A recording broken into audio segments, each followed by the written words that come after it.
Hello, I welcome you all once again to my channel Explore Education. I am Dr. Rashmi Singh, Assistant Professor, Department of Education, SS Khanna Girls Degree College, University of Allahabad. And this time, I am going to discuss with you a topic of different genre, that is action research. Earlier to this, we have talked about action research, and many aspects have been covered under this topic, but steps of action research has been left out.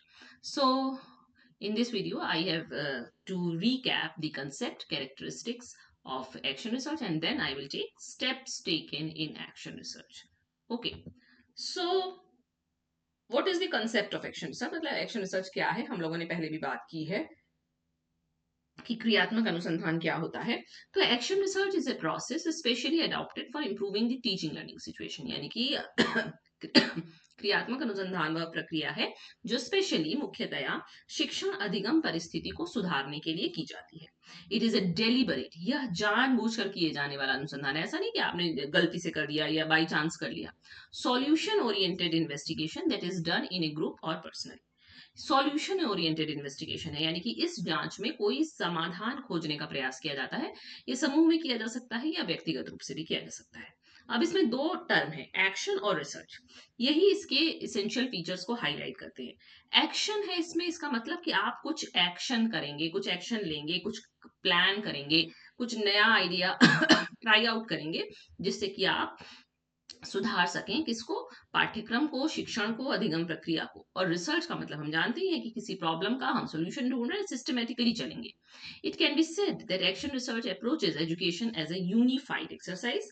Action research ये मान के चलता है कि शिक्षा जो है वो एक एकीकृत अभ्यास है. It recognises the teacher in class as the best जज ऑफ हर और हिज टोटल एजुकेशनल एक्सपीरियंस. ये मानता है कि जो शिक्षक है कक्षा में, वही अपने जो शैक्षिक अनुभव है उस कक्षा के, उसको बेस्ट तरीके से जज कर सकता है. It is a powerful method of bridging the gap between theory and practice. जो आपका थ्योरी है मतलब सैद्धांतिक पक्ष है, और प्रैक्टिस के बीच का जो गैप है उसको पाटने का ये एक महत्वपूर्ण शक्तिशाली तरीका है. The prevailing focus of bridging the gap between, अच्छा ये दो बार हो गया. The prevailing focus of classroom research is to expand the teacher's role as an investigator. यहाँ पे जो शिक्षक की भूमिका है वो एक इन्वेस्टिगेटर के रूप में भी निकल कर आती है पढ़ाने के अलावा. This approach is naturalistic, collaborative and uses participant observation techniques. ये जो उपागम है वो नेचुरलिस्टिक है, यानी कि नेचुरल कंडीशन में किया जाता है. कोलैबोरेटिव है, कई लोगों के इसमें आपको सहयोग की जरूरत पड़ेगी. और पार्टिसिपेंट ऑब्जर्वेशन टेक्निक का ज्यादातर इस्तेमाल किया जाता है. Action research is participant driven, collaborative and reflective, है ना. कैरेक्टरिस्टिक्स की अगर बात करें तो बोर्जिया एंड शुलर ने कहा कि 5C हैं एक्शन रिसर्च में. कौन कौन से? कमिटमेंट, आपको कमिटमेंट शो करना होगा जो आप काम करने जा रहे हैं उसके प्रति. कोलैबोरेशन की आपको जरूरत पड़ेगी. कंसर्न होगा आपका कोई, उसी के लिए आप ये रिसर्च कर रहे होंगे. कंसिडरेशन में आपके स्टूडेंट्स होंगे और आप कुछ परिवर्तन करना चाहते होंगे. और की फीचर्स की अगर बात करें, बहुत अच्छा लग रहा है एक्शन रिसर्च में, तो कोलैबोरेटिव है, यानी कि action research is often conducted in collaboration with stake holders. इसमें आपको बहुत सारे स्टेक होल्डर्स के कोलैबोरेशन की जरूरत पड़ती है, जैसे शिक्षक हो गए, विद्यार्थी हो गए, कम्युनिटी मेंबर्स की आपके सहयोग की आवश्यकता पड़ती है. पार्टिसिपेटरी होता है. Action research involves the active participation of stake holders in the research process. जो अनुसंधान प्रक्रिया है उसमें जो स्टेक होल्डर्स है उनके सक्रिय भागीदारी इसमें होती है.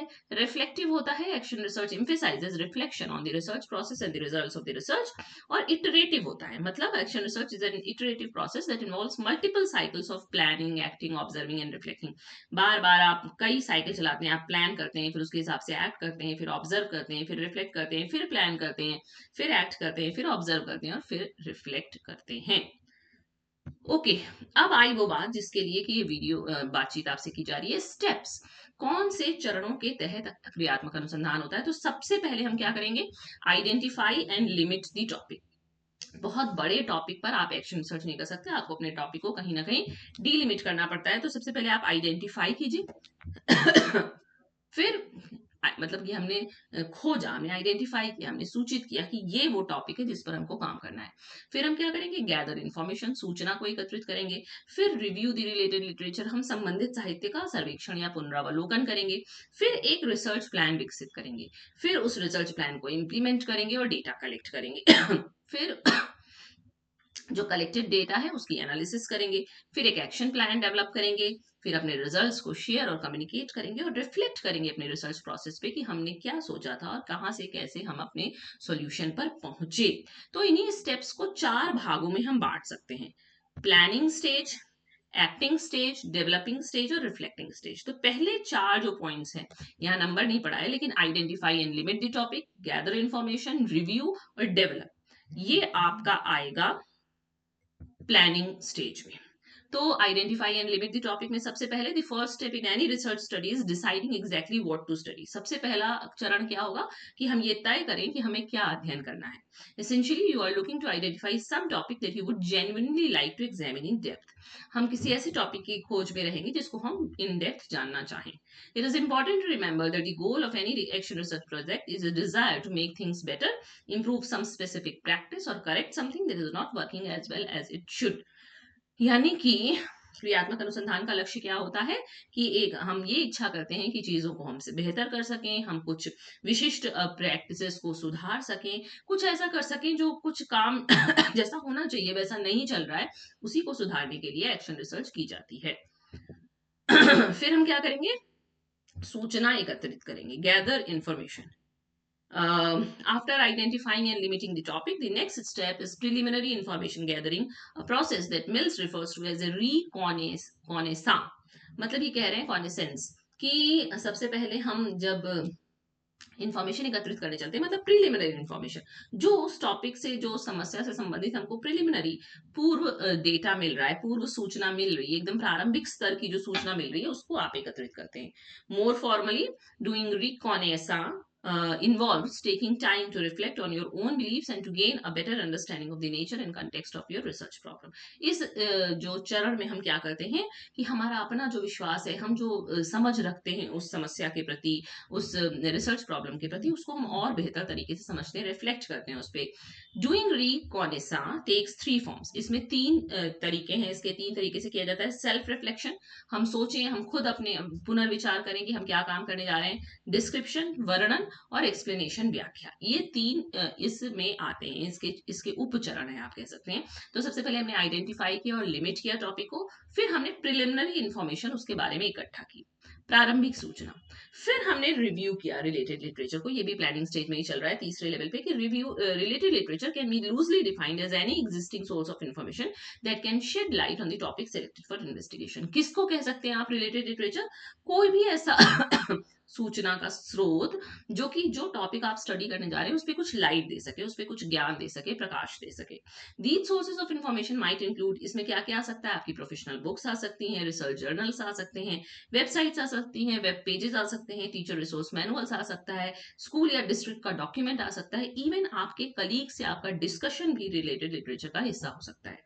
There really is no limit to what can be used as related literature. इसका मतलब कि कोई इसकी आप सीमांकन नहीं कर सकते कि क्या क्या आएगा रिलेटेड लिटरेचर में, because the purpose of reviewing this information is to help the teacher make inform decisions about the research focus and plan. इसका मुख्य उद्देश्य क्या है कि जो हम काम करने जा रहे हैं उसको हम समझ सकें बेहतर, है ना, सही निर्णय ले सकें आप।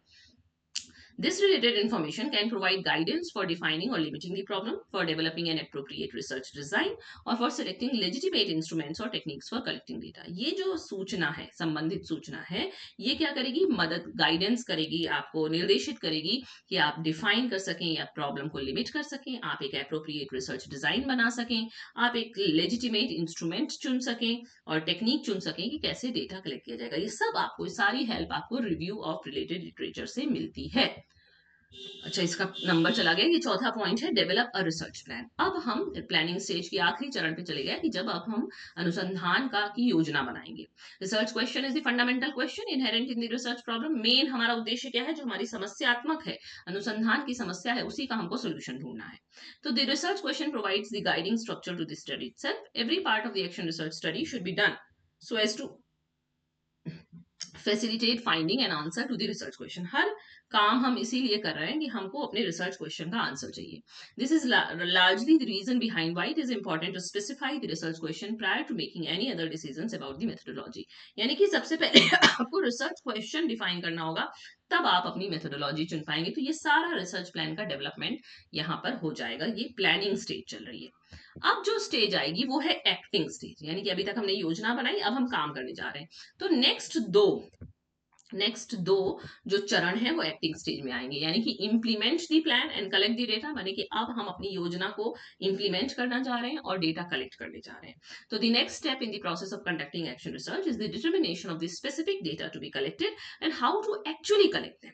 यानी कि अब हम ये तय करेंगे कि हम डेटा कैसे कलेक्ट करेंगे और क्या क्या हम उसके लिए तरीके अपनाएंगे. In other words, decisions must be made about the instruments और other data collection techniques that will be used in the study. यानी कि यहाँ पर हम ये तय करेंगे कि किस इंस्ट्रूमेंट से, किस टूल से हम डेटा कलेक्ट करने जा रहे हैं. तो फ्रेंकेल एंड वेलन ने 3 मुख्य कैटेगरी बताई है डेटा कलेक्शन की. उसने कहा पहला तो टीचर ये कर सकता है कि ऑब्जर्व करेगा पार्टिसिपेंट. भाई हमारा पार्टिसिपेंट कौन है, हमारा स्टूडेंट है ना, तो हम उसको ऑब्जर्व करेंगे. These participants might include students, other teachers, parents and administrators. मतलब कि स्टूडेंट्स के अलावा शिक्षक भी हो सकते हैं, पेरेंट्स हो सकते हैं, एडमिनिस्ट्रेटर हो सकते हैं. तो हम उसको ऑब्जर्व करेंगे, यानी कि प्रेक्षण हमारी पहली टेक्निक होगी डेटा कलेक्शन की. दूसरी क्या हो सकती है, इंटरव्यूज. ज्यादातर ये किया जाता है, may also be use to collect data from students और अदर इंडिविजुअल्स. हम उनसे इंटरव्यू लें, उनसे बातचीत करें, है ना. When we think of interviews, it typically think of an oral question and answer exchange between 2 और मोर इंडिविजुअल्स. कह रहा है कि जब हम इंटरव्यू की बात करते हैं तो हमें लगता है कि मौखिक बातचीत हो रही है, लेकिन यही बातचीत अगर पेंसिल पेपर के माध्यम से होगी तो इसको क्वेश्चनरी या सर्वे कहा जाता है. Finally, a third category of data collection techniques involves the examination and analysis of existing documents और रिकॉर्ड्स. यानी कि तीसरा तरीका ये भी हो सकता है कि जो जैसे पेरेंट्स हैं, कम्युनिटी मेंबर्स हैं, एडमिनिस्ट्रेटर हैं, स्टूडेंट्स हैं, जनरली मेनली उनके बारे में कुछ रिकॉर्ड होगा ना आपके स्कूल कॉलेज में, कि उसका प्रीवियस कैसा परफॉर्मेंस रहा है, उसकी अटेंडेंस कैसी रही है, उसका डिसिप्लिनरी एक्शन उसके खिलाफ कभी लिया गया है कि नहीं. तो वो जो पहले से एग्जिस्टिंग डेटा है उसका अध्ययन करना. Analysis of existing records is often the least time consuming. ये सबसे कम समय इसमें लगता है क्योंकि सब कुछ किया हुआ है, आपको सिर्फ उसका अध्ययन करना है ना. तो ये तरीके, मतलब आप ऑब्जर्वेशन करते हैं, आप इंटरव्यू करते हैं, आप क्वेश्चनेयर भरवाते हैं या सर्वे करते हैं, या आप एग्जिस्टिंग डेटा का, एग्जिस्टिंग रिकॉर्ड का अध्ययन करते हैं. इसके अलावा भी कुछ हो सकते हैं, बट ये मेनली 3 तरीके हैं. फिर हमने डेटा कलेक्ट कर लिया, अब हम क्या करेंगे, डेटा की एनालिसिस करेंगे, उसका विश्लेषण करेंगे. तो analysis of data cuts primarily at 2 points during the process of a research study. वो कह रहे हैं रिसर्च स्टडी की प्रक्रिया में 2 जगह आप मेनली इसको करते हैं. अगर आप क्वांटिटेटिव कर रहे हैं, यानी कि आपका मात्रात्मक अनुसंधान है, तो डेटा एनालिसिस डेटा कलेक्शन के बाद की जाती है. सारा डेटा पहले एक बार कलेक्ट कर लिया जाता है, फिर सबकी एनालिसिस की जाती है. और अगर आप क्वालिटेटिव रिसर्च कर रहे हैं तो data collection, data analysis data collection के साथ साथ चलती है. तो एक्शन रिसर्च आपको डिपेंड करता है कि आप क्वांटिटेटिव कर रहे हैं कि क्वालिटेटिव कर रहे हैं कि मिक्स्ड कर रहे हैं. एज जैसे कर रहे हैं वैसे आपको इसमें एनालिसिस करनी होगी. और अब डेवलपिंग स्टेज है ना. अब आप डेवलप करेंगे action plan. Once the data have been analyzed and the results of the analysis interpreted, the next step in the action research process is the development of an action plan. यानी कि आपने सारी योजना बना ली, फिर योजना को क्रियान्वित भी कर दिया, और अब आप विकास के चरण पे हैं कि अब आप अपना एक एक्शन प्लान बना लेंगे. कि this is really the ultimate goal of any action research study. It is the action part of action research. The important outcome from the development of an action plan is the existence of a specific and tangible approach to trying out some new ideas as a means to solve the original problem. यानी कि जो problem थी उसके लिए आपने कुछ नया निकाल के लाए होंगे, या कुछ ऐसा जो आपका अपना होगा, जिसपे आपने अपना काम किया है. The action plan is essentially a proposed strategy for implementing the results of your action research project. यानी कि development of an action plan में क्या होगा कि आप बताएंगे कि इस तरीके की समस्या का मैंने ऐसे अध्ययन किया और ये रिजल्ट निकल कर आया. ये आपने एक एक्शन प्लान बना के दिया. ठीक है. और लास्ट में कौन सी स्टेज आएगी, रिफ्लेक्टिंग स्टेज. यानी कि अब आप रिफ्लेक्ट करेंगे, पूरा सोचेंगे, फिर से विचारेंगे कि आप कहाँ से चले, कैसे चले, क्या पाया, क्या समस्या आई, कैसे समाधान पे पहुंचे. तो उसमें 2 स्टेजेस आती हैं. पहला तो आप शेयर करेंगे और कम्युनिकेट करेंगे अपना रिजल्ट, कि भाई ये समस्या थी, ये हमने रिसर्च क्वेश्चन था, ये मेथोडोलॉजी इस्तेमाल की, ये डेटा कलेक्शन का टूल लगाया, ऐसे एनालिसिस किया और ये हमारा एक्शन प्लान निकल के आया.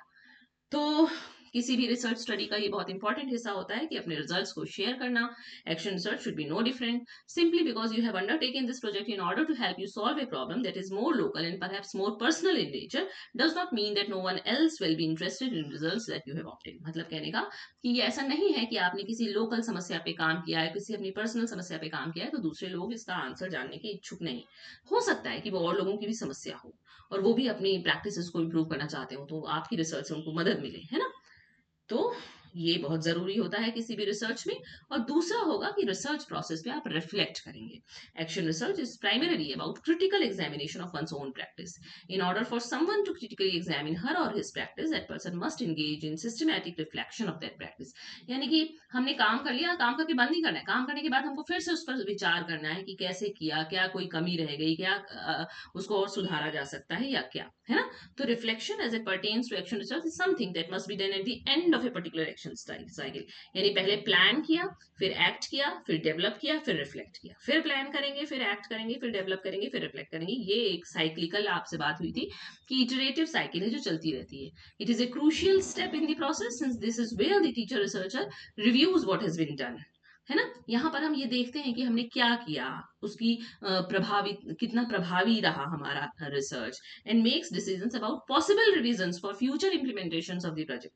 यानी कि यहीं पे हम ये भी तय करेंगे कि क्या हम इसको और आगे जाके इस प्रोजेक्ट पे काम कर सकते हैं, या हम इसमें कुछ सुधार सकते हैं, या इसमें कुछ रिविजन की जरूरत है ना. ये सब आपको रिफ्लेक्शन से आएगा जब हम काम करने के बाद काम पर विचार करते हैं, क्योंकि काम करने के दौरान तो हमारा मेन फोकस काम पे है. काम जब खत्म हो गया, रिजल्ट जब हमने डिसेमिनेट कर दिए, तब हम रिफ्लेक्ट अपॉन करते हैं, उस पर पुनर्विचार करते हैं, उस पर सोच विचार करते हैं. तो ये एक्शंस रिसर्च के स्टेप्स रहे, और ये ही वो आर्टिकल था जिससे कि ये पूरा का पूरा मैटर मैंने लिया है, इसलिए इसको मैंने रेफरेंस में भी डाल दिया है. Thank you. एक्शन रिसर्च के स्टेप्स रह गए थे. ये वैसे किसी भी रिसर्च के स्टेप्स हैं, पर इसमें रिफ्लेक्शन वाला पॉइंट नया है, मतलब एडिशनल है. और काफी कुछ एक नॉर्मल रिसर्च की तरह स्टेप्स हैं, लेकिन ठीक है, specifically these are the steps of any action research project. Okay, so thank you and don't forget to like and subscribe my channel, Explore Education.